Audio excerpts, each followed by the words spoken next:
Hello, it's Media Center Ukraine Odesa. We continue our briefing day, and now we have online Henri Vanhanen, military expert, research fellow at the Finnish Institute of International Affairs in Helsinki. Henri, hello, thanks for being with us. Very good to be here. Thanks for having me. The first question will be quite straightforward. Finland became a member of NATO not so long time ago, and now the summit of NATO is happening at the moment in Vilnius, and some experts think that there is going to be some use for Ukraine, maybe not a member of NATO, but maybe some special status of country ally of NATO. How do you think what we are going to see tomorrow what will NATO say tomorrow about Ukraine? Well, I think we're hoping to hear a positive message for Ukraine, for Ukraine's NATO path. And of course, we're hoping to see something concrete taking place.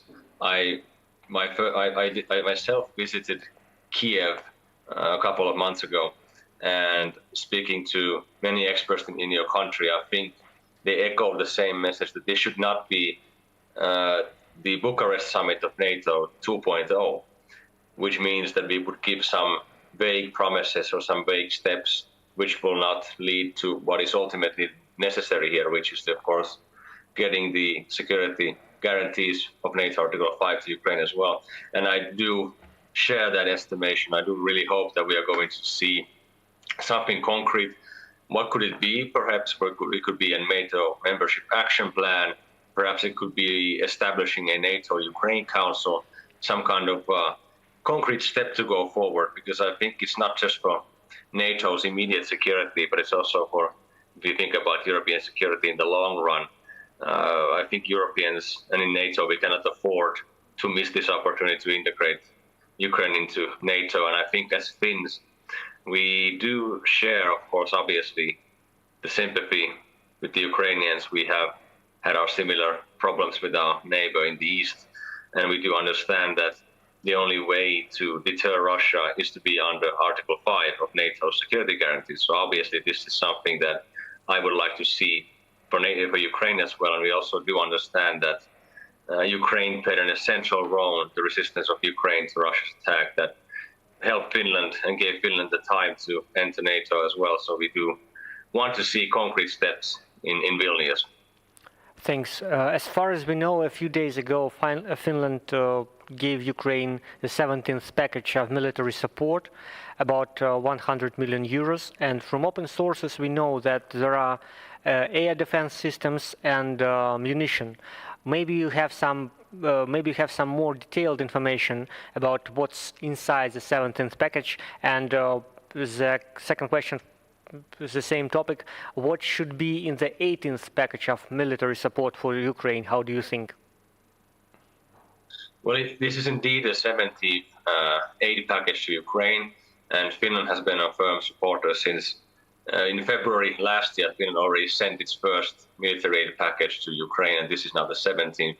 And this represented a major policy shift in Finland, that we have provided lethal weapons to a country that is in an open war with Russia. So it really is a big maneuver. It's a big change of policy for Finland. And I think in this particular package, we do know that it's going to include anti-aircraft weapons, ammunition, among other things. But it's also good to know that Finland has never really disclosed accurately the content of the military aid it has provided to Ukraine, I think for operational security reasons, but also because we do understand that if we publish what we send and give away from our defense, national defense, then of course the Russians will see what we are lacking. So therefore it's also a matter of Finnish national security to not disclose too much publicly. But of course we've seen some of the equipment that Finland has sent to Ukraine through images from the battlefields. And we do know that Finland has sent heavy armor and weaponry and generally just lethal assistance to Ukraine and throughout the war.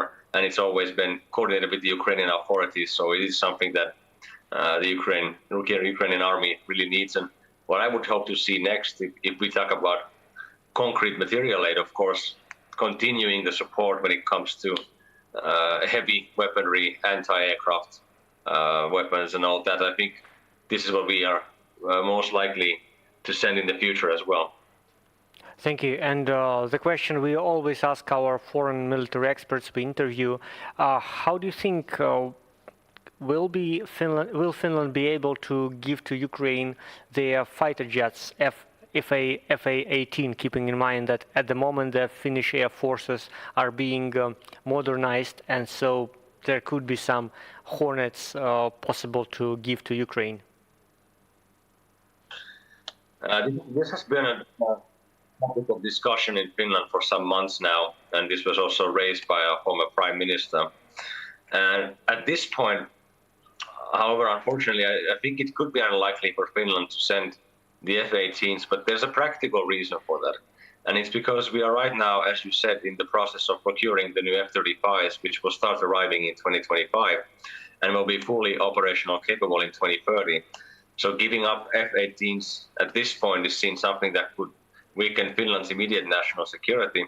And the other problem is that by the time Finland could start sending the F-18s to Ukraine, most likely in the early 2024, 2025, by then the Hornets' life cycle is coming to an end, meaning that they would be in rather bad shape, and extending their life cycle would cost Finland extra billions of euros. And it would, in this sense, of course, make much more sense to provide Ukraine with this amount of money and support for something that it needs right now, instead of waiting for a couple of years, other type of equipment, weapons and training. I'm not completely, of course, closing it out. I think it really depends on Ukraine's needs, and if you are really ready to integrate F-18s into a system that are more or less in relatively okay shape, then it's a different discussion. And I think this is something that the authorities should at least address. But I think in the information that we have now, it seems unlikely that it would make sense to send them. And I think Ukraine probably should be looking at the F-16 model, which has a lot more potential because it has a lot more users. The F-18 is closing its life cycle, it's coming to an end, and there's not that many countries using the F-18, so there's not really a sort of industrial environment to operate the F-18s that easily anymore, and instead the F-16 is more useful. But that being said, I would still like that Finland could provide help when it comes to pilot training, for example. This is something that we could provide already now, if you ask me.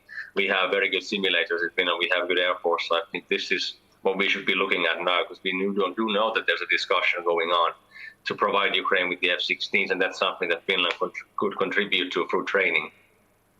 Thanks. I think I'll switch to the questions from the floor. The questions, please.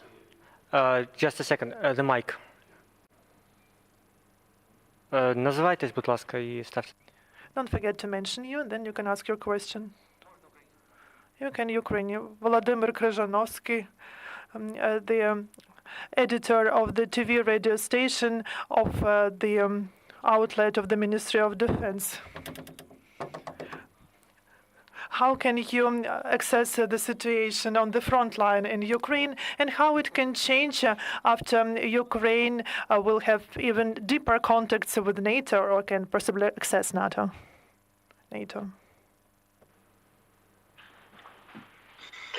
I think we are all now very much looking forward to the counterattack by the Ukrainian army advancing, and we of course would hope to see a decisive move that would drive the Russians out of your country. And of course, eventually when that time comes, then we will start looking at the potential integration of Ukraine into NATO. And as I've said earlier, I really do hope that we are going to see a concrete proposal, something concrete that would really give the Ukrainians the view that their NATO path is going forward. I think we cannot afford to miss the opportunity right now to send rather lukewarm messages to Kiev. I think Ukraine has deserved its place in European security, and I think something that is also worth understanding, that Ukraine right now has the most experienced army in the West, in Europe, when it comes to conventional warfare, and especially when it comes to conventional warfare against Russia. And this is something that NATO is prepping itself for the coming foreseeable future. NATO has defined Russia as its main security threat, and I think Ukraine would have a lot to add value for NATO's deterrence in this sense as well. So I do really hope that the Ukraine goes forward with the counterattack and that we will see NATO going forward with Ukraine's integration. I have one more question. As far as we know, NATO is a system of security. It means that every country member has its role in the defending the territory and the people in the country, in the member countries of NATO. Is there any plan which role Finland will play or plays already at the moment in the NATO system of security in Europe? Well, we do know that when you look at geography, Finland is obviously a northeastern European country in the sense that we are a Nordic and a Baltic and an Arctic country. So that will mostly define what is expected of Finland when it comes to the defense of Northern European security. That will obviously be providing protection of the Nordic Baltic Sea and of course the Arctic. And in this sense, of course, cooperation with Sweden and Norway will be essential as well. But we do also know that Finland is a country that spends at least the 2% of its GDP on defense, and that Finland has a modern and very capable military. So obviously, this will give Finland the opportunity to be at least a middle-sized power politically when it comes to NATO. And I think Finland will be one of those member states that will emphasize NATO's collective defense and security, and especially deterrence vis-a-vis Russia. I think we're going to be a very Russia deterrence-oriented member state. And this is something I think we're going to have a lot in common with our new allies, especially that share the similar geographical position as Finland does, as being neighbors to Russia, for example, the countries in Eastern Europe and in Northern Europe. Those are going to be Finland's closest partners in NATO. And by the way, there are some people from Finland who fight for Ukraine in this Russian-Ukrainian war since the full-scale invasion and maybe even before that. How does Finnish government and people in Finland, what do they think about people who come to Ukraine from Finland to fight for Ukraine at the moment? We have indeed had some Finnish volunteers that are fighting for Ukraine now, and also some that have gone and come back. I think it has been, of course, perceived with great interest. We had this one Finnish man who came back to Finland, and he actually wrote a book about his experiences, not just in Ukraine, but he's someone who has fought in the French Legion as well, and also in other operations in the Middle East and Northern Africa. But I would say, generally speaking, the Finnish popular support for Ukraine is among the highest in Europe, and this is a country that very well remembers its own history and sees the resemblance when it comes to, for example, our winter war of 1939, something that also President Zelensky raised when he visited Helsinki a couple of months ago. And the Finnish population, therefore, obviously understands the Ukrainian cause and has sympathy for that. And when it comes to these fighters that have gone to Ukraine, there has been, of course, no objection to that. So people do understand that it's a choice that some people want to do and accept that. How do you think, when Putin invaded Ukraine, both in 2014 and then in 2022 openly, his narrative was that he doesn't want NATO to be bigger. In the end, we have at least Finland as the new member of NATO, and Sweden, which is going to be a new member of NATO in the nearest future, and possibly even Ukraine, which will have its status in the NATO. And did you see any, Russian proxies gaining power or trying to somehow diverse the NATO membership for Finland after this decision that Finland will become the member of NATO? Did you see any pro-Russian activity inside your country? Informational Russian activity, I mean. Obviously, we do understand that NATO enlargement into Sweden and Finland is something that is seen as a strategic defeat by Russia and Putin. And I'm sure that these events were something that he was not expecting to take place after entering the war in Ukraine. And I think for a long time, Russia more or less tried to communicate directly and indirectly to Finland that it would not perceive Finland's decision to apply for NATO membership as a good thing. And it sort of relied on that this would be enough, that Finland would be scared and not be willing to take the step and join in the fear of a Russian retaliation in some ways. Now, when Finland decided to leave the application to join NATO last year in 2022, I think at that point the Russian resistance was merely verbal, because at that point Russia was basically occupying other countries and didn't have the resources to actually stop Finland's process. And I think it quite well understood that the Finnish people, there was around 60-70% in favor of NATO. So you have a very determined nation to join NATO, and trying to somehow change that through threatening or doing something, resorting into hybrid measures, would not have made any difference. So Finland did prepare for the worst, even for a potential military escalation by Russia and Finland in the case of Finland leaving the NATO application. But yet we saw that Russia it lacked the resources and the will to actually try to stop this. So therefore we didn't really see any movement domestically in Finland that would try to halt or somehow slow down the process. But instead we saw a rather mixed responses from Russia, saying that Finland is now an enemy state or a hostile state. And what we have now started to see in recent months and weeks and days is that Russia is, for example, closing a Finnish consul general in St. Petersburg, decreasing Finnish diplomatic presence and expulsion of Finnish diplomats in Russia, some kind of malign activities for Finnish diplomats, making it harder for Finnish embassies to operate in Russia, and that sort of things. We see Russia trying to create this narrative that Finland is now joining NATO, and therefore it's becoming a threat to Russia as well, rewriting some history, making Finland look bad, for example, these type of things. But we haven't seen anything serious that would, by itself, threaten Finnish national security. So there was no enlargement of Russian military along the border with Finland, or maybe new military bases, new military positions, because after the success of becoming a member state for Finland, there were some declarations from the Russian Ministry of Foreign Affairs that they are going to react somehow for that in a military way. Did you or did Finnish military see something like that near the border? Well, we do know that most of the troops that were located near the Finnish territories, the Russian troops, for example, the ones in Kola Peninsula and the Arctic Brigade that Russia hosted there, most of these military bases are quite empty at the moment. And the reason is quite simple. They have been sent to Ukraine and they have died there. And it's very simple.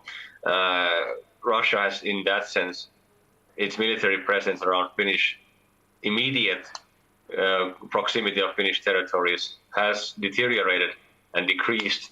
So therefore the Russian threat, the immediate threat coming from the troops is obviously not the same anymore. But we also, of course, do know that Russia will rebuild, and obviously Finland joining NATO will create some kind of reaction. We know that Russia considers, of course, St. Petersburg and the Kola Peninsula and Murmansk as strategically very important military locations and civil locations to its national security. So therefore, obviously, Russia will increase and improve its military presence in the near future.